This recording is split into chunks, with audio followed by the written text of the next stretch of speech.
Mari-Liis Sepper, Coca-Cola Baltikumi kommunikatsioonijuht on minu kõrval ja Mari-Liis, ma küsin isiklikust huvist. Kuidas ikkagi niimoodi on võimalik, et olid sa laps 50-ndatel, 90-ndatel nagu mina või täna 20-ndatel Coca, Fanta, Sprite on nagu ikka sama. Kuidas üks bränd nii kaua vastu peab?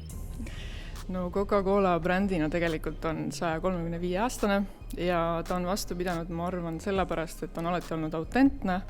Ta on alati seisnud eneseväljenduse eest ja progressi eest ja alati toetanud optimismi ja positiivsust.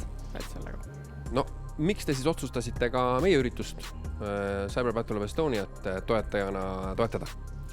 No tänane noorte põlvkond on ju digimaailma põlvkond, kus nad on väga julged, nad on väga uudishimulikud ja nad tahavad teha muutusi. Samas digimaailma turvalisus on samuti oluline ja sellega me tahame Sprite'iga tegelikult toetada seda, et kõigile kasutajatele ja kogejatele oleks digimaailm turvaline.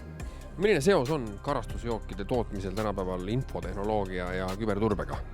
Tegelikult Coca-Colal on väga suur meeskond, kes töötavad küberturvalisuse nimel, et meie ettevõte ja meie kanalid oleksid kõik turvalised. Just hiljuti näiteks sotsiaalmeedias üritati Coca-Cola nime all spämmida meid, nii et me oleme alati tegelikult tule all ja me peame olema valmis. No mitu rünnakut teil nädalas tuleb? No ülemaailmselt ma ei oska seda öelda, aga Baltikumis oli küll jah viimati. Nõudlus teie firmas heade IT ja küberturbespetsialistide järele on kasvamas? Absoluutselt ja võimalused on suured ja võimalused on töötada üle maailma. No millise mulje selline võistlus esimene faas tänane hommik on jätnud siiamaani? No kui ma sisse astusin, siis see esmamulje oli ikka super, kogu see setup ja need noored ja see on väga motiveeriv tegelikult, see on väga põnev. Noored on ägedad? Väga ägedad. Ma olen nõus. Mari-Liis Sepper oli minuga siin Coca-Cola Baltikumi kommunikatsioonijuht.